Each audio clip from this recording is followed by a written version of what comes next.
Deixa eu só colocar aqui para vocês.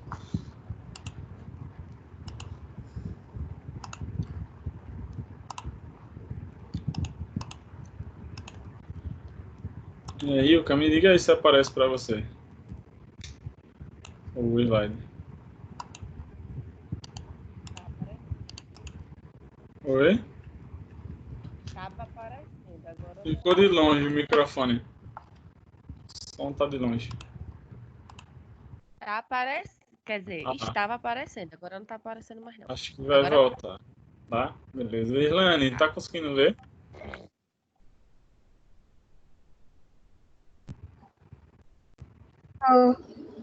Oi. Tá conseguindo ver? Tô conseguindo ver, sim.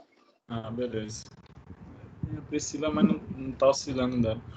Então vamos lá. Então na aula anterior a gente estava falando sobre ombro, né? E aí comecei a falar desde avaliação, a parte da patologia em si, as alterações que isso aqui, esse material é um guideline, né? Ou uma orientação sobre o tratamento do ombro, uma diretriz para o ombro. E aí, além das alterações, né, da cintura escapular, então da própria glenohumeral, a cromoclavicular, externoclavicular, escápula torácica, também é importante a gente observar outras coisas, como a própria cervical, a região torácica em si, os quadris, né, os ilíacos, porque tem musculatura que sai do quadril e vai até o ombro. E também, por isso que eu coloquei essa foto, né, algumas alterações de órgãos, por conta da fáscia que recobre, chega a estimular também ou interferir na mobilidade do ombro. E aqui é um exemplo que eu gosto bastante de botar, porque muitas vezes a gente evidencia isso na prática. Então, problemas de vesícula ou fígado, estão do lado direito, muitas vezes é comum gerar alteração de mobilidade no ombro direito. Problemas de estômago e baço, que estão localizados no lado esquerdo, também é muito comum dar alteração no ombro esquerdo. Ou outras estruturas, como diafragmas, pulmões, coração, que por questão facial pode influenciar o músculo esquelético, no caso, né, o ombro, certo? E aí a gente tem como testar. Testar através de quê? Através do movimento, né? Pede para o paciente realizar o movimento, antes sem nada, livre. Depois você toca na região próxima, faz uma elevação do tecido, a gente chama isso de lift, e pede novamente o movimento do indivíduo. Se mudar alguma coisa, isso quer dizer que possivelmente aquela região que tem o órgão específico está tendo alguma interferência a nível facial sobre a região do ombro. E aí, vinha descrevendo as intervenções de tratamento, a gente citou terapia manual, parte de exercício e outras intervenções que eles falam, né, relacionado ao tratamento. Esse material eu já mandei para vocês lá no grupo. Eu tenho os anti-inflamatórios não esteroidais também, que também são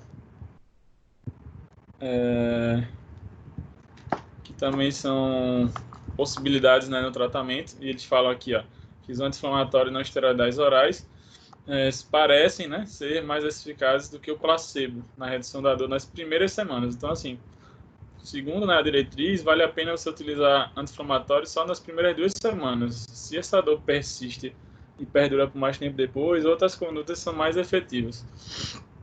Tratamento utilizando laser terapia, né, também parece ser mais eficaz que o placebo ou ultrassom no tratamento da dor após 2 ou 4 semanas.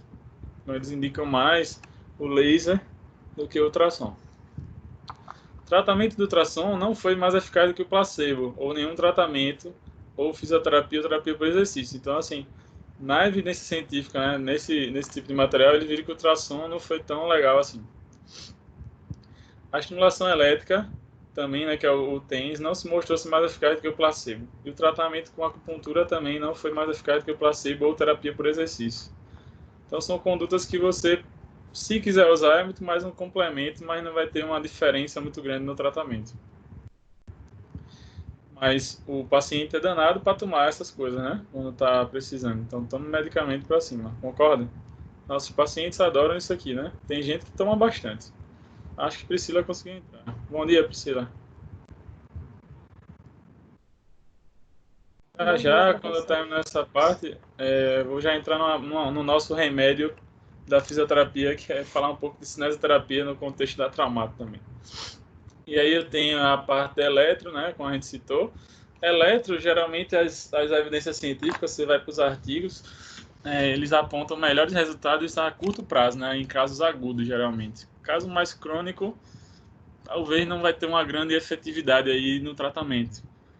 Mas, né, é um recurso que a gente tem da fisioterapia e, na hora certa, sabendo utilizar, eu posso ter benefícios aí sim.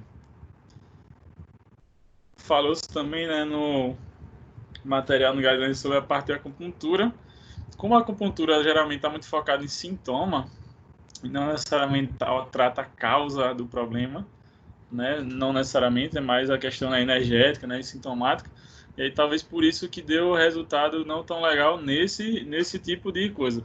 A gente tem que sempre lembrar o seguinte, quando fala de conduta. Por exemplo, eu nunca posso dizer assim, a acupuntura não presta para nada. Por quê? Na verdade, eu tenho que levar em consideração assim, qual o desfecho que eu quero avaliar a acupuntura? Seria a acupuntura para dor? Seria a acupuntura para, sei lá, para melhora da amplitude do movimento, para sono, para isso, para aquilo? Ou seja, eu tenho que ter um norte primeiro do que eu quero comparar desse procedimento. Eu não posso dizer assim, ventosa não serve, tá, beleza, em que contexto?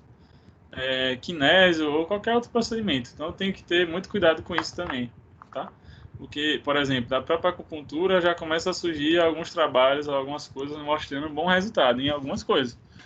Então, nessas coisas que a acupuntura se mostra resultado, então você sabe que você talvez vai poder utilizar sim e com uma melhor segurança, certo? E aí, muitas pesquisas foram feitas sobre o efeito não operatório das terapias, e tanto é que eles recomendam aí fazer tratamento, né, mais fisioterapêutico do que cirúrgico, né, nessas condições subacromiais. E tem uma grande diversidade de intervenções e métodos, isso é verdade. Se a gente for pegar, né, o histórico em si de fisioterapia, ou se fosse pegar, sei lá, 3 terapeutas, né, vamos pegar vocês 3 aí, Priscila, Irlane e Ilka, se fosse tratar um paciente com dor no ombro com a síndrome, né, do impacto. Com certeza absoluta, ou pode ser que aconteça, condutas diferentes para o mesmo objetivo. Sei lá, Ilka utilizou mais terapia manual, um exemplo, Irlane mais movimento e Priscila eletroterapia. Poderia acontecer? Poderia, porque existem raciocínios diferentes. Mas a gente precisa ver dentro desses raciocínios diferentes o que é que realmente vai funcionar e o que é que não. Certo? Não há na literatura sobre a eficácia de aconselhamento comportamental, que é uma coisa que hoje em dia se fala em relação a como que o comportamento do paciente também pode ser algo a complicar a melhora dele, se ele se sente para baixo, se ele não se sente que é capaz, etc. E a eficácia de tais conselhos, desde descanso absoluto até mobilização passiva, além do limiar da dor, não é claro. Então, assim, precisa-se ser um campo a ser explorado dentro da fisioterapia em relação a até que ponto o psicológico influencia nos sintomas do paciente. A gente sabe que tem uma influência, mas como e quanto? E aí, as recomendações que eles falam sobre tratamento não operatório, como recomendação de repouso relativo na fase aguda, porque repouso relativo, você não vai repousar 100% e sim reduzir a carga de trabalho. Eles falam do anti-inflamatório, se precisar, nas primeiras 2 semanas, e expansão ou exposição gradual às atividades. Injeção de corticoides, usado, né, nas 8 primeiras semanas, se for necessário, e ultrassom, né, também, né, sobre a orientação do exame, né, de ultrassom para ver se tem algum tipo de lesão, né, uma ruptura do manguito rotador aqui, né, já não é o equipamento de ultrassom de tratamento, em si do exame de imagem. Injeção de corticoide é uma terapia única a longo prazo não recomendada, né? Mas eles também recomendam a terapia por onda de choque, pode ser uma possibilidade para o tratamento. E falam que mobilização, se imobilizar o segmento não é recomendado ou não é bom. Não é uma coisa para fazer. Na verdade, é fazer o paciente fazer uma carga de exercício gradual para ele, não que ele exagere nos exercícios. E parar totalmente não é legal. Então, também fazer o treino de estabilização escapular, trabalhar relaxamento da postura de forma adequada, tratamento de pontos gatilho miofacial, então usar, né, terapia manual, incluindo alongamento dos músculos também, para poder tratar esse paciente. E aí, quando o tratamento cirúrgico vai ser indicado e qual técnica é preferida? O tratamento cirúrgico, né, de maneira geral, ele vai ser recomendado para esses pacientes com problema de ombro quando o tratamento fisioterapêutico todo, ou seja, quando todos esses procedimentos que a gente veio comentando na outra aula, se vocês conseguiram assistir na outra aula, e a continuidade agora nessa, quando a fisioterapia não tiver efeito, então fez todos os tratamentos, passou todas essas semanas aí que a gente está citando, e o paciente não tem uma evolução, não tem uma mudança, pode ser que seja optado para ele a cirurgia. Se for optado para ele a cirurgia, então você tem, né, a intervenções sobre o manguito rotador, e não foi mostrado, né, não tem trabalhos mostrando que a cirurgia é mais eficaz do que o tratamento não operatório, mas pode acontecer, né, da medicina querer optar pela cirurgia. E geralmente pode ser feita artroscopia e bursectomia, acromioplastia como exame, né? Ou seja, os acrômios que a gente falou no início, que são acrômios pontudos, né? Tipo 2 e tipo 3. Você pode talvez fazer uma raspagem, né? Fazer um ajuste lá na região da bursa. Também existem outros tipos de cirurgia para tendão, etc.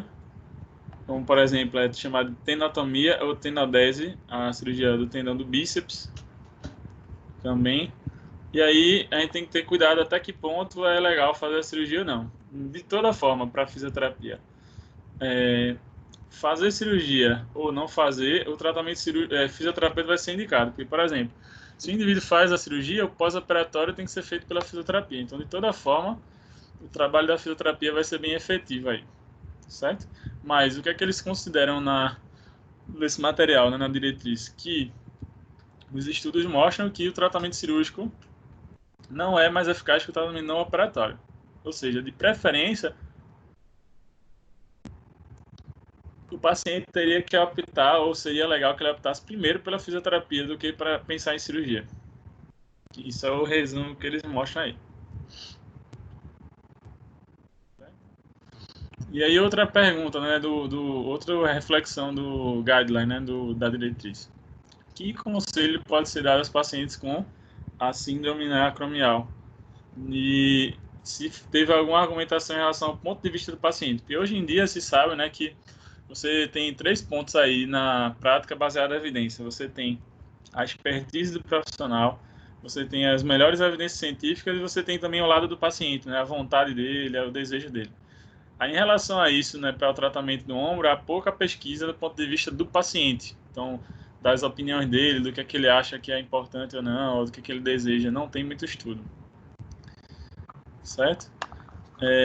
Pode-se concluir provisoriamente, eu não tenho a certeza 100%, mas que a insatisfação com o resultado do tratamento é mais comum em mulheres do que em homens.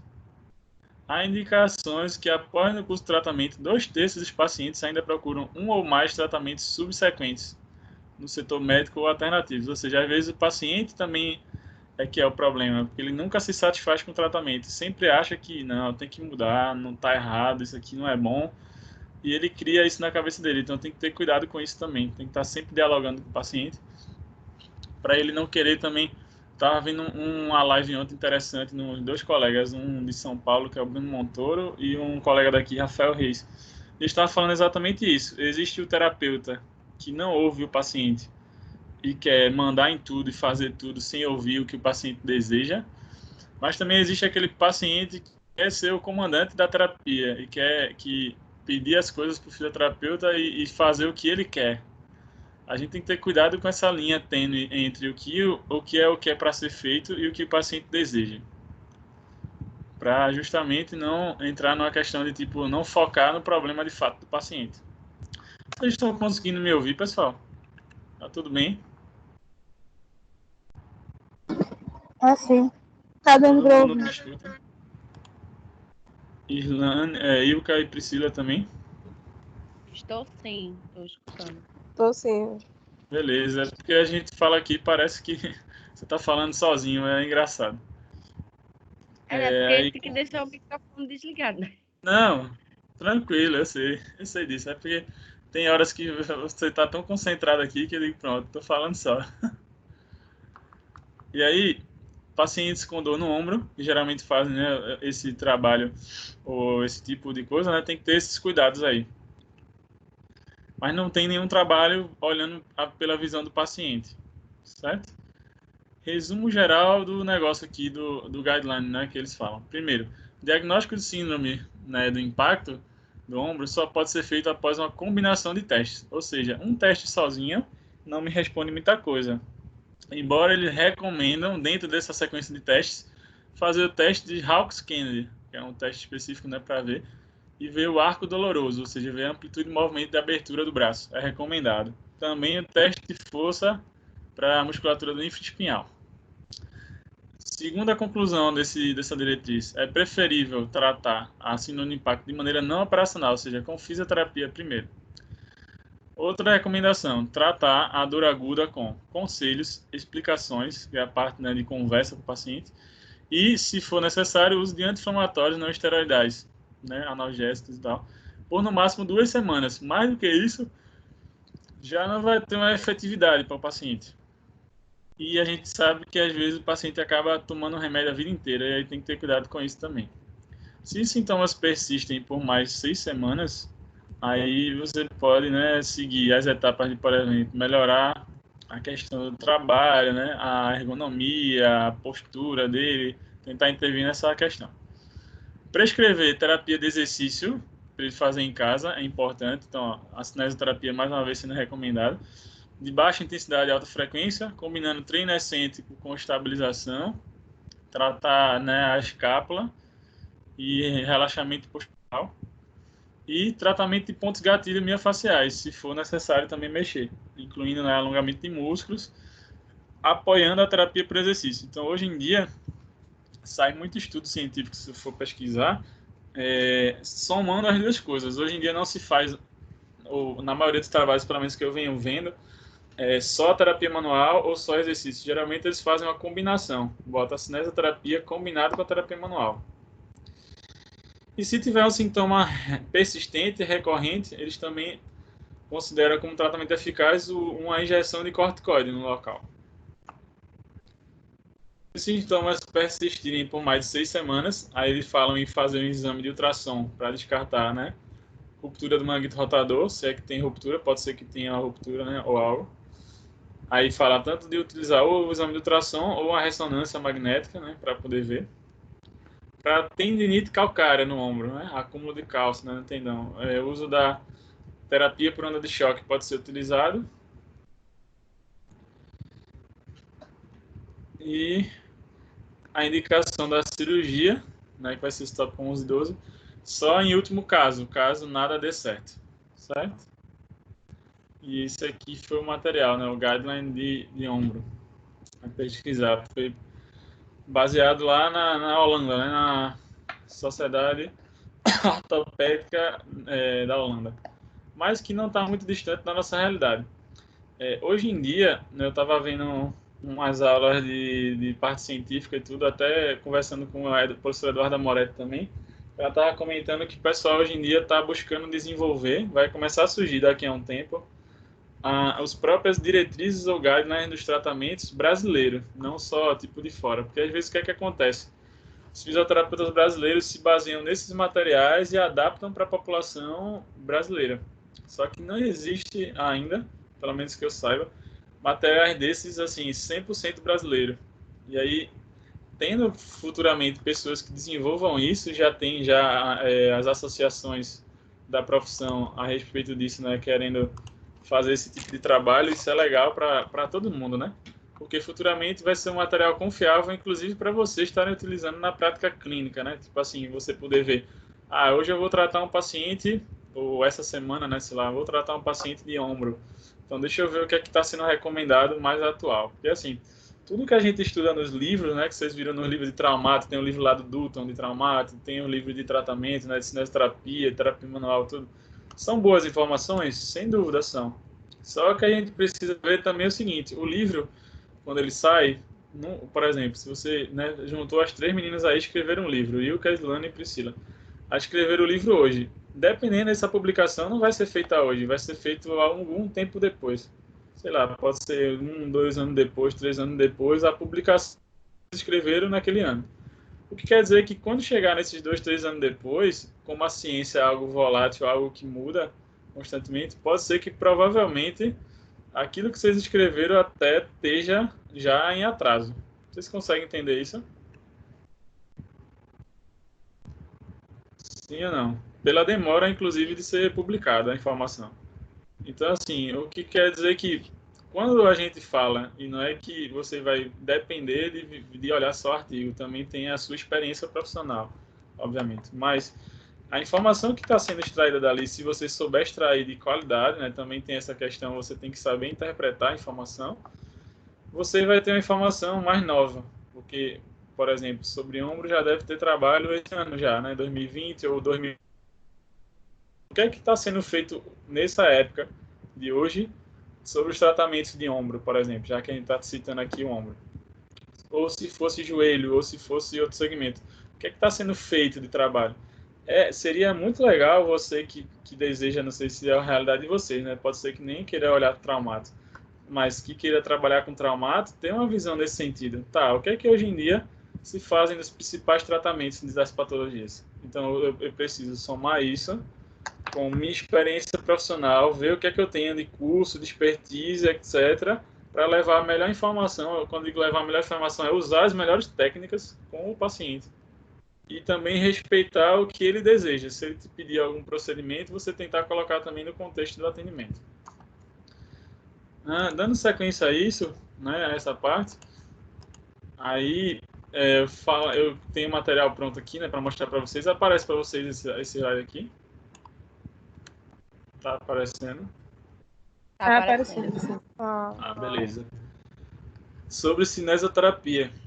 Eu quis focar, né, nessa aula específica para dor lombar, que é algo que hoje em dia, né, comumente aparece, mas a gente pode extrapolar esse raciocínio para outras áreas também, para outros segmentos. E se a gente for pesquisar na internet, se der tempo hoje eu até mostro, você vai ver que não é tão difícil achar trabalhos de exercício para quase todas as regiões, né? Então, de ombro a joelho, a pé, a lombar, porque se estuda muito o exercício, né, hoje em dia. E aí, justamente essa aula, por exemplo, eu fui tirar, né, e ver as intervenções da fisioterapia feitas com cinesioterapia para lombar, diretamente dos trabalhos científicos. E me apareceu, quando eu fui fazer a pesquisa, diversos métodos diferentes, desde o método Mackenzie, que está aqui no início, vou falar um pouquinho dele, até o Pilates, a hidroterapia, outros tipos de tratamento, e a cinesioterapia convencional. O que eu quis trazer desse material aqui para vocês, como já é uma galera que está, por mais que está pagando traumato, mas é uma galera que já está no final do curso, e abrir olhos para vocês assim, que a depender de um bom artigo, eu vou só adiantar para vocês verem, que é legal que além de ter as informações dos dados, eu vou voltar nisso para comentar, muitos deles mostram assim também, ó, por exemplo, deixa eu pegar aqui, ó, esse estudo, por exemplo, de estabilização lombar. Eles mostram, o próprio artigo às vezes já fornece os exercícios utilizados no trabalho. Então, se você fez a análise crítica dele, viu que é um texto de qualidade e viu que os exercícios são exercícios na sua prática realmente, então talvez essa postura de 4 apoios você já fez em algum momento com o paciente, postura de extensão, alongamento, né, de quadríceps, discotibiais, mobilidade, né, da parte do quadril, e que você, mais ainda agora, porque é um trabalho de 2019, por exemplo, pode estar firmando e reforçando com o seu paciente, já que você está vendo que está sendo testado, e vamos ver aqui daqui a pouco sobre a efetividade desse trabalho, né? Ó, eu tenho exemplos de exercícios para estar fazendo com o paciente, inclusive em termos de progressão do exercício. Posso começar de tal forma e evoluir o padrão do movimento. Isso é legal para você, aluno, ter na cabeça. Poxa, realmente aquele exercício que a gente faz, ó, várias pessoas no mundo afora estão utilizando e estão vendo bom resultado. Então eu posso continuar fazendo na minha prática. Seria um pouco disso a ideia do que eu queria mostrar aqui. Antes de a gente voltar para o início. Então, o primeiro trabalho que eu vi logo de cara, assim, quando botei para pesquisar sobre o tema cinesioterapia, foi um estudo sobre Mackenzie. Tem alguns trabalhos hoje em dia saindo sobre o método Mackenzie. Não sei se vocês já ouviram falar alguma coisa do método Mackenzie. Já ouviram falar? sobre o método Mackenzie? Pessoal? Acho que não. Não? Eu não me lembro Todo direito. mundo? E Relane e Priscila, já ouviu falar alguma coisa ou nunca ouviu falar do Mackenzie? Não, não Eu sei. acho que já. O método Mackenzie em Não si, sei se lembrava. eu não tenho, por exemplo, formação, mas eu sei que é um método, só adiantar a foto para a gente ver, que trabalha muito com posturas de extensão. Assim, ó, esse movimento, geralmente quando se fala em posturas de extensão na física, se associa com o método Mackenzie. Embora que o método, se você for fazer formação, né, existem as formações, não trabalha só pura e excessivamente com postura de extensão. Também tem padrões de flexão, sabe? Só que ficou famoso pelas posturas de extensão, o método, né? E aí, o que é que acontece? Esse trabalho aqui foi uma revisão de literatura, né? Foi uma revisão sistemática, né, com meta-análise. E vendo, né, o tratamento, né, a efetividade do Mackenzie, tanto no diagnóstico quanto no tratamento, né, da dor lombar.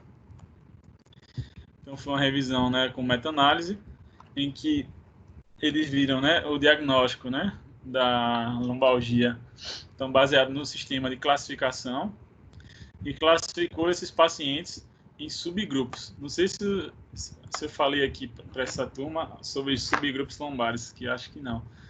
Mas se eu falei para você, ou se você já ouviu falar sobre subgrupos, não sei se você já ouviu falar sobre isso, seria uma forma de ver o seguinte: você sabe que, por exemplo, se chega 10 pacientes com dor lombar, a causa inicial da dor lombar não vai ser a mesma. Inclusive, possivelmente, alguns mecanismos, alguns sintomas sejam um pouco diferentes. Então, essa ideia de subgrupos veio da Universidade dos Estados Unidos e da Universidade de Pittsburgh, em que eles desenvolveram uma forma de ver o paciente assim. Por exemplo, existem os pacientes com dor lombar que têm os déficits de mobilidade. Aí eles indicam um tipo de tratamento. Existe paciente com dor lombar, mas que o problema está relacionado à coordenação motora. Aí já vai ser outro tipo de intervenção indicado. Paciente que tem dor lombar e também tem dor referida no membro inferior, outro tipo de intervenção. Paciente que tem uma dor irradiada, que começa na lombar e desce para o membro, já tem característica de nervo, já vai ser outra intervenção. E pacientes que têm a questão de alteração psicológica, né, cognitivo e comportamental, que já vai ser outra intervenção também. Então, entendem que para o mesmo sintoma eu tenho nuances, eu tenho forma de causa diferentes. E aí, esse método também trabalha nisso. Trabalha com uma coisa também chamada, não sei se você já ouviu falar disso, preferência direcional. Ou seja, imagina feita aquela imagem que eu mostrei há pouco, que o paciente de vocês, ele gosta mais do movimento de, por exemplo, extensão. Ele diz assim, não é que ele gosta, mas diz, ó, quando eu faço a extensão, sinto um alívio da minha dor na coluna. Quando eu faço flexão, eu sinto muita dor. E aí você vai optar por exercícios que, nesse início pelo menos, que seja confortável para o paciente, ou seja, que trabalhe a extensão, porque para ele a preferência direcional dele é a extensão. E aí, como objetivo desse estudo, eles examinaram a eficácia do método Mackenzie, né, na melhora da dor e da incapacidade desses pacientes, tanto agudo quanto crônico, que tinha dor nas costas. Eles pegaram, né, geralmente essas revisões para fazer o estudo pegam diversos ensaios clínicos, porque são estudos que têm intervenção. E aí eles identificaram em 6 bancos de dados, né, esses trabalhos, e avaliaram, né, os critérios lá de exclusão, inclusão. Esses estudos, né, eles tiveram intervalo de confiança de 95%. Geralmente para estatística isso é algo bom. Né, quer dizer que teoricamente seguiu tudo direitinho a parte metodológica. E aí eles tiveram, né, pegaram 17 trabalhos e incluíram 11 para análise. E aí os pacientes com dor aguda, dor lombar aguda, não houve diferença na resolução da dor e incapacidade entre o Mackenzie e outras intervenções. Ou seja, fazer um método tão bem falado hoje em dia, Mackenzie, e não fazer outra coisa, não teve uma grande diferença. Então a gente tem que se pegar também que não existe método perfeito, né? Vai ter coisa boa e coisa ruim em cada método. Pilates vai ter coisa boa e coisa ruim. RPG, osteopatia, etc. Houve uma diferença de incapacidade, né? nos pacientes de dor lombar crônica. Aí sim houve uma diferença para incapacidade, mas em relação a outras questões não houve diferença, favorecendo o Mackenzie comparado ao exercício sozinho. Não houve diferença significativa entre a terapia manual mais exercício comparado com o método Mackenzie. Também não houve diferença. Então, fazer a terapia manual com exercício ou Mackenzie, segundo esse trabalho, pelo menos, vai muito mais para uma questão de preferência do terapeuta ou de expertise do terapeuta. Então, existem evidências de qualidade moderada a alta de que o Mackenzie não é superior a outras intervenções na reabilitação, mas também é uma forma de tratamento, você pode utilizar, tanto para dor quanto incapacidade, em pacientes com dor lombar aguda. Em dor lombar crônica, há uma moderada alta evidência de que Mackenzie é superior a outras intervenções de reabilitação para reduzir dor e incapacidade. Então, o que ele está querendo dizer aqui é que se o paciente chega com a dor lombar há mais de 3 meses, talvez utilizar o método Mackenzie vai ser uma boa opção, que apresentou melhores resultados.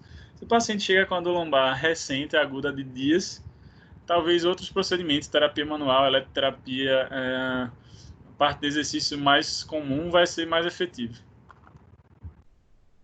E eu quis trazer também, só para curiosidade para vocês, quando vocês forem ler o material, né, estudar, e as tabelas do próprio estudo. Porque, por mais que esteja em inglês aqui, mas não é algo que não dê para entender, e qualquer coisa você pode jogar no tradutor, dá para entender, mas o que eu quis trazer é porque eles trazem de cada estudo qual foi o protocolo utilizado. Isso eu acho legal de você ver, não para repetir o protocolo das pessoas, mas para saber assim, o que é que o fulano de tal aqui fez no trabalho dele, o que é que o outro fez, ou seja, para você chegar no consenso assim, as pessoas estão utilizando no tratamento mais isso ou mais aquilo. Aí, nessa tabela, o que é que eles fizeram? Existe uma pontuação num site de busca chamado Pedro. Não sei se vocês já ouviram falar da base Pedro, que é uma base de dados específica de fisioterapia, em que eles têm uma pontuação para dizer se esse artigo é bom ou não, que vai de 10 e vai descendo. E eles falam nessa base Pedro que estudos que têm uma pontuação até nota 6 vale a pena você ler, de 5 para baixo não vale. Aqui você tem o estudo nota 7, esse, 7, 8, 8, nota 4, ó. Esse já não está talvez bom, segundo essa nota. Outro aqui nota 4, mas ó, 8, 8, certo? E aí eles botaram tanto informações sobre os participantes, quanto do sexo masculino, quanto do sexo feminino, sobre, né, tanto paciente na intervenção, né, do método Mackenzie, quanto de outras intervenções. Qual era o tipo de paciente? Então, era paciente com dor lombar, não específica, e as características. Se era um paciente que tinha, por exemplo, aqui, ó, eles eram paciente mix, tanto lesão aguda quanto crônica, mas em outros trabalhos, ó, só lesão aguda lombar, só lesão crônica, certo? Qual era a intervenção utilizada e qual era o desfecho utilizado. Assim, o que é que quer se avaliar? Quer avaliar Mackenzie, nesse caso aqui, por exemplo, desse primeiro trabalho, para dor, dor, para alteração de função na incapacidade, e aí eles dizem para que eles estavam avaliando. Então, por exemplo, como intervenção aqui, o que é que esse trabalho ele comparou? Ele comparou o método Mackenzie, de preferência direcional, e posições abdominais, né, técnica abdominal, com a terapia manual e exercício. Exercício de mobilização, exercício de força, propriocepção, massagem e TENS.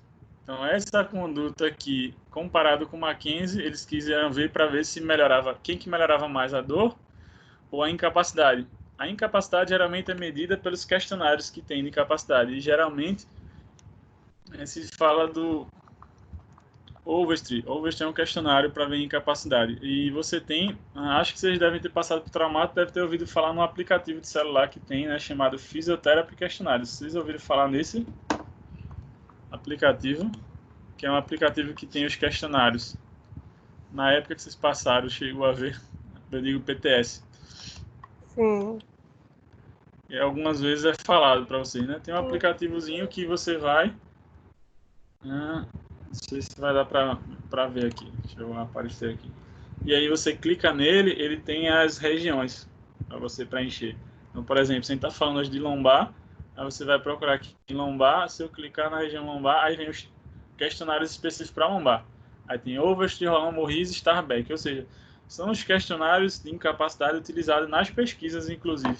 Então, o que é legal é que você vai estar fazendo algo que a galera no mundo afora está fazendo. Então, é bom, às vezes, ler um pouquinho dessas coisas para saber, assim, o que é que o cara está fazendo nos Estados Unidos e em outro local que a gente possa seguir também aqui no Brasil. E aí eu consigo ver de cada trabalho. Então, nesse aqui, por exemplo, né, esse autor que teve nota 8, aí ele usou o Mackenzie como técnica, né, preferência direcional, exercícios, movimento, né, comparando com exercícios de casa, home exercícios programa educacional em casa, para dor lombar, comparou com terapia manual e exercícios de quiropraxia, manipulação de alta velocidade, thrust, stretching, que é um alongamento, né, deslizamento muscular. Então ele comparou Mackenzie com terapia manual e exercício. Mais um que fez isso. E aí, para ver o que? Eles queriam para ver, por exemplo, se esse paciente tinha, né, alguma incapacidade e se tinha alguma alteração de dor também. A maioria desses trabalhos foi para dor e incapacidade. Ou seja, eu posso com calma ler cada um, pelo menos tentar, certo? Então não vou hoje ficar repetindo todos, mas você pode ler o que cada um fez aí. E a grande maioria você vai ver aqui, ó, por exemplo, esse aqui, ó, que a gente viu agora, usou, ó, o Roland Morris, que também está nesse aplicativo. Esse aqui usou Roland Morris, esse aqui usou Overstreet, esse aqui usou, ó, Roland Morris, esse aqui usou Overstreet, tá vendo? Esse aqui, ó, usou Roland Morris. Então veja que ou é um ou é outro, geralmente. Ó, Overstreet de novo, Overstreet de novo, ou Roland Morris aqui. Então ou vai ser um ou vai ser outro. E você consegue ver as principais intervenções que estão sendo feitas nas pessoas. Certo? Tem vários aqui. Não vou ficar me detendo a todos, senão a gente não sai daqui hoje. Aí eles também viram, né, nesse trabalho, a questão de tratamento da dor lombar aguda. Quantos trabalhos tinham avaliando dor e avaliando incapacidade desses trabalhos aí? E qual foram, né, as diferenças estatísticas? Aí se você não precisa se preocupar, né, com isso. Hoje não, pelo menos não, né? Só se você for fazer, né, mestrado, doutorado, essas coisas. O que eu quis trazer mais aqui é informação clínica. Então, ó, comparação do Mackenzie com terapia manual e exercício. Quantos estudos viram focado para dor, quantos sobre função e quantos sobre a parte de educação, né, de aconselhamento do paciente. Para dor crônica, quantos estudos compararam Mackenzie com outras intervenções? Aí tem os dados aqui. E aí você poderia ter uma noção, né, geral. Então, o Mackenzie foi comparado com outras intervenções, com terapia manual e exercício, só contra exercício, com educação ao paciente e com placebo. Então, foi bem testado. Então, uma das posturas do Mackenzie seria esse aqui. Não necessariamente com o terapeuta associando, mas às vezes existe essa questão de somar a terapia manual com o contato manual aqui e o paciente executar o exercício, como, por exemplo, nesse vídeo aqui.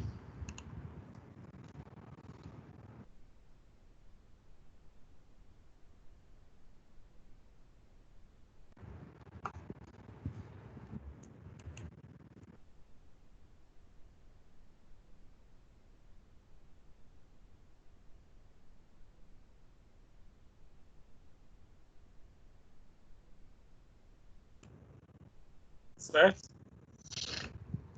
Ou seja, eu posso utilizar essas estratégias aí de mobilidade da coluna, e o Mackenzie é uma delas, para o tratamento. Aqui, ó, outro estudo também falando do Mackenzie, esse já é 2015, impacto do método Mackenzie e comparando também com músculo-energia, técnica de músculo-energia, né, para ver sobre a dor lombar crônica, função desses pacientes. E aí, o que é que eles viram? Existe, né, muita incidência de paciente com dor lombar, principalmente dor lombar crônica. Hoje em dia se estuda muito, né, dor crônica. Eles analisaram a eficácia do Mackenzie combinado à músculo-energia e comparou com a fisioterapia convencional, né, para o tratamento do lombar, para ver se tinha alguma diferença. Aí eles incluíram 60 homens e mulheres com dor lombar, com idade média de 44 anos, e dividiram os pacientes em 3 grupos. Um grupo utilizava o método Mackenzie, um grupo, o Mackenzie justamente com a músculo-energia associada, outro grupo com o método Mackenzie sozinho e outro grupo fisioterapia padrão. Por 10 dias esses grupos foram tratados. Aí foram vistos as funções, né, musculares da coluna através da eletromiografia, foi visto nível de dor através da EVA, que é a escala visual analógica, né, de 0 a 10, se pergunta ao paciente, e também a estrutura dos discos através da ressonância magnética. E após 3 meses foi feita uma reavaliação para ver o que é que houve de diferença. Aí o método Mackenzie, nos resultados, o que é que eles viram na área do trabalho? O método Mackenzie, juntamente com a músculo-energia, teve os melhores resultados para os desfechos que eles colocaram lá, como mobilidade, né, da região sacral, mobilidade torácica, mobilidade da coluna lombar, tiveram melhores resultados comparados a só o Mackenzie sozinho ou a fisioterapia padrão, nesse trabalho. Isso aqui eu trouxe o resumo dele, tá? Aí veja só, observa aqui. No outro trabalho aqui agora que eu te mostrei, esse aqui disse que o Mackenzie não foi superior a outras coisas. Esse aqui já está trazendo que o Mackenzie foi superior, e principalmente quando associou com a músculo-energia, a todo o resto. Isso aqui são informações do resumo, para eu te colocar para não ficar muito cheio. Será que realmente é isso mesmo? Aí o que é que a gente precisa fazer, pessoal, para vocês saírem um pouco mais críticos em relação ao que realmente você está consumindo de aprendizado?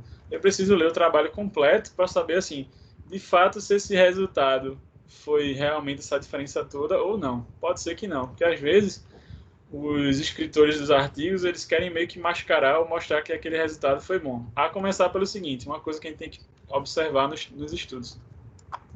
Se os autores aqui, que estão, as pessoas que fizeram o trabalho, têm algum tipo de ligação financeira com o método Mackenzie, quem que financiou esse trabalho? Se esse trabalho foi financiado por pessoas ligadas ao método Mackenzie, você já sabe que talvez pode ser que esse resultado deu positivo e ia dar positivo em qualquer forma, porque existe um viés aí que a galera quer mostrar que aquilo funciona e mostra resultado positivo. Mas, se a gente for levar em consideração que não teve isso, e realmente se o trabalho estiver mostrando isso, você vai acreditar que o Mackenzie, juntamente com a musculoenergia, foi superior aos outros, certo? Que é o método combinado, pode ser efetivamente utilizado no tratamento da dor lombar crônica. E quando a gente fala de tratamento de dor lombar crônica, é um mundo, né, de possibilidades. Aqui outro trabalho, mais um, falando, ó, eu vou fechar nele agora. E aí na outra aula, acho que a gente deve ter ainda mais, pelo menos uma aula aí, se a prova for acontecer, né, a V2 e tudo, na semana de 15 para frente, né, 15 de junho. Então, vocês seria dia 19, né, uma provinha, a gente fazer um exercício com vocês, aí dá tempo da gente fechar isso aqui. Mas eu não sei ainda. Foi confirmado para vocês se a V2, essas coisas, vai ser nessa semana de 15 a acho que 19, sei lá, a semana, daqui a 2 semanas, ou não? Quais as informações que vocês têm? Professor, assim, eu vi no Instagram, né? Da Certo. Estácio. Tá lá, de 15 a 20, né? Eu porque só não sei se vai mudar. Os professores estão confirmando, né? Só não sei se vai mudar. Pelo calendário acadêmico está nessa data mesmo, exatamente. Aí se for, aí o que a gente faz? A gente vai ter mais uma aula dia 12, e aí dá para a gente terminar esse material tranquilamente. E no dia 19 a gente teria uma atividade para fazer um fechamento da nota de vocês. Mas nada absurdo que você não consiga desenrolar. E aí vamos voltar para cá. E aí a maioria dos estudos, ó, veja outro trabalho também, esse já é de 2016, falando do efeito da terapia hormonal e exercício. Então geralmente eles associam para o tratamento da dor lombar. E o que é que eles viram nesse trabalho? Eles pegaram o grupo com dor lombar, né? E utilizaram os guidelines para o tratamento da lombalgia. Eles pegaram as principais diretrizes para a lombalgia e utilizaram. E esse estudo é um estudo chamado pragmático. Não sei se vocês sabem o que quer dizer. Já ouviu falar em estudo pragmático? Não. Ninguém? Nenhuma das três? Não, também não. O que quer dizer estudo pragmático, pessoal? Como ele diz até aqui, ó, o termo pragmático refere-se à capacidade do clínico de selecionar as intervenções do tratamento dentro dos parâmetros das diretrizes que melhor se alinham com as necessidades. Ou seja, não é um estudo em que você vai fazer o mesmo protocolo para todo mundo. Não, pelo contrário. É um estudo que você pode escolher por exemplo, você pode mudar a cada atendimento a técnica, desde que ela esteja baseada em evidência. Aí eles chamam de pragmático, ou seja, o clínico tem a opção de escolher o tratamento que ele quiser, seja exercício, terapia manual, desde que esteja recomendado para esse tipo de paciente. Então é um pouquinho mais livre, é um trabalho mais aberto em relação a protocolo, etc. E aí, as diretrizes atuais de prática clínica para tratamento lombar recomendam as seguintes intervenções. Então, o cara podia escolher utilizar com o paciente terapia manual, exercício de coordenação, fortalecimento e resistência do tronco, centralização e exercícios direcionais, exercícios de flexão, mobilização do nervo, mobilização neural, tração, educação e aconselhamento do paciente e exercícios de resistência à atividade física. Então, ele poderia, a cada atendimento, se ele quisesse, escolher qualquer um desses, desde que fosse indicado para o paciente, tivesse evidência disso. Certo? E aí o grupo de terapeutas não deveria utilizar exercício isolado para fortalecimento do quadril ou terapia manual isolado, e sim utilizar essas possibilidades que a gente colocou aqui. E aí o que eles viram, né? Que os exercícios de estabilização lombar, né, que envolviam o movimento do quadril, foram permitidos na utilização. E aí eles utilizaram, na verdade, eles compararam pacientes com dor lombar, pacientes com problema de quadril. Quando você vê esse termo aqui, ó, hip ou hips, tem relação com o quadril. Então eles viram pacientes que tinham dor lombar e também alguma alteração no quadril, e pacientes que tinham só dor lombar. E aí, esses estudos pragmáticos são projetados para determinar os efeitos de uma intervenção sobre a condição usual. Então, por isso que eles deixam mais aberto. E aí, eles realizaram exercícios visando, né, para cada região, 2 séries de 12 a 15 repetições. O que eu quis trazer isso aqui é legal para você ver, inclusive, como que eles estão fazendo a progressão dos exercícios. É outra coisa que a gente na fisioterapia tem dificuldade. Por exemplo, sei lá, se a gente fosse tratar aqui, Priscila e o Corlane, vocês fossem se tratar. E aí chega alguém com alguma das 3 com dor na lombar. Tá, beleza. Quantas repetições de exercícios, se a gente fosse eleger assim, eu vou fazer a ponte, vou pedir para a Priscila realizar a ponte.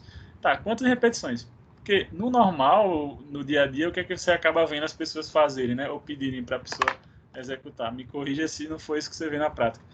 Priscila, você vai fazer 3 de 10, não é isso? 3 repetições de 10. E acaba virando um tipo de repetição para todo mundo. Todo mundo vai fazer 3 de 10. Será que precisa ser dessa forma mesmo? Será que para a Priscila não vai ser de mais ou de menos fazer 3 de 10? Então a gente precisa pensar em como que eu posso verificar a melhor repetição para esse paciente. Existem, né, os cálculos voltados para a repetição máxima, em que a gente precisa pensar sobre isso. Aqui eles sugeriram 2 séries de 12 a 15 repetições. Aí utilizando resistência elástica, então TheraBand, utilizando extensão do quadril, utilizando ponte unilateral, certo? E aí eles viram também a intervenção manual, né, terapia manual, na região do quadril. E aí fizeram uma sessão de 30 segundos para ver se a técnica era efetiva. Fizeram a mobilização, né, sobre a região. Mobilização anterior e posterior, né, com distração, com tração do quadril. Os participantes de ambos os grupos receberam um programa de exercício para casa. Então, além de fazer o tratamento leste, também fazem exercício em casa. E aqui é só para mostrar, né, uma figurinha, né, mostrando no artigo como foi dividido esses grupos. Então, é um trabalho que foi randomizado e alocado os grupos. Então, isso está dentro da metodologia de ensaio clínico. Isso quer dizer que é bom, né, ter isso no trabalho. Quando você não tem no estudo falando sobre randomização, sobre alocação, você já desconfia que esse estudo talvez é ruim. E aí eles dividiram em 2 grupos. Um grupo só com tratamento para lombar e outro grupo para lombar e para o quadril. Fizeram, ao final, o grupo só de lombar tinha 32 pessoas, o grupo lombar e quadril 40 pessoas. Aqui no trabalho também trouxeram informação sobre a caracterização dos pacientes quanto à idade, sexo, quem era de sexo masculino e feminino e a quantidade das pessoas, sobre sintomas, se sim ou não, sobre a parte dos questionários avaliados. Aí tem toda a numeração estatística aqui, não é o caso agora da gente ficar, né, falando dela. Outros dados estatísticos também relacionados aos questionários. E ó, uma coisa legal de ver, alguns estudos hoje em dia traz isso, ó. Satisfação do paciente, patient satisfaction, ó, se ele ficou satisfeito realmente com o tratamento, que é uma coisa que a gente precisa se preocupar também. Será que o paciente está gostando do que ele está recebendo? E aí, como conclusão desse estudo, o que é que ele trouxe? A adição de um programa prescritivo de exercício direcionado à região, né, quadril, glúteo e a terapia manual para a intervenção nessa região levou a pequenas e médias melhoras. Então não teve uma melhora assim, alta, tipo assim, pode usar, mas teve uma mudança. Tanto na incapacidade autorreferida, quanto na dor, quanto na satisfação de indivíduos com dor lombar. Então assim, você pode utilizar como conduta. Talvez não vai dar aquela grande diferença, mas ó, houve resultado sim. Certo? Aí eu vou dar uma parada por aqui e a gente segue a partir desse aqui na próxima aula. Tudo bem, pessoal, quanto isso aqui? Sim ou não? Tudo bem. E se alguém tem alguma pergunta? Não. Então, eu quis trazer para vocês um material baseado, né, nos artigos, mas mais para mostrar para você o quanto que a gente pode associar, na verdade, a parte científica com a parte clínica, que hoje em dia, né, se fala tanto nessas coisas. E aí, trazer uma melhor efetividade para os tratamentos. Ou, na verdade, você, fisioterapeuta, trabalhar com mais segurança. Tipo assim, poxa, eu posso agora realizar esse tratamento porque eu vi que as pessoas testaram e eu sei que agora, se eu fizer esse tratamento, pode ser que meu paciente tenha grande chance de melhorar, porque já foi testado bastante. Certo, pessoal? Tudo bem? Alguém tem alguma pergunta?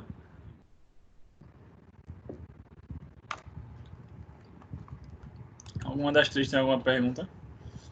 Eu não. Priscila, Ica, tranquilo.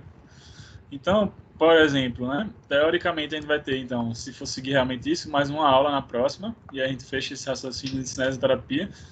E aí, no dia 19, seria o dia para a gente fazer uma atividade, né, com vocês. Fazer como se fosse uma mini provinha, né? Nada complexo. E aí vocês respondem e a gente vai, né, somar essa pontuação para a nota da disciplina. Acredito que sim, porque não sei se depois, né, vai ficar tendo aula. Por mais que essa disciplina começou depois, mas não sei se, né, o semestre vai seguir. Porque assim, depois da AV2, a AV3 seria em que período? É em julho mesmo? Vocês sabem dizer? Isso. Mas O assim, calendário. certo, mas assim, daqui para lá, geralmente, né, pelo menos no semestre presencial, quando você passa da V2, a galera que já passou vai se embora, né, nem aparece mais na faculdade, e só fica mais a galera da V3, e aí não necessariamente você tem aulas, né, assim, como a gente está tendo. Então, acredito que a gente, teoricamente, teria mais uma semana de aula, pelo menos. E a gente faz um fechamento desse raciocínio. Depois da V2, vai até dia 3 de julho. Eu Dia acho, por causa da V3. Dia 3. Mas isso em relação à prova. A prova Certo. da V3. Não falaram nada de aula. Entendi. Mas é como o senhor está dizendo, né? Que se fosse normal, presencial, não ia ter aula. Geralmente é assim. Depois que a pessoa passa, não vai ter aula mais. Geralmente é assim, né? O pessoal finalizou, passou tudo ok e acabou. Eu tô nem acreditando que já está acabando. E tá acabando tudo, né? Tá pertinho. Já, olha. Não vou mentir. Tá pertinho. E veja que... Graças a Deus. Amém, né? E veja que vocês sobreviveram a essa pandemia, né? Tá todo mundo aí, estamos seguindo, tá vendo? Até então, pelo menos, né? Tá todo mundo bem. E vai passar esse negócio, se Deus quiser. Ficar em casa. Complicado mesmo, é uma situação difícil. Preciso voltar a trabalhar. É uma situação difícil. Muito. Pronto, pessoal. Então eu vou fechar aqui.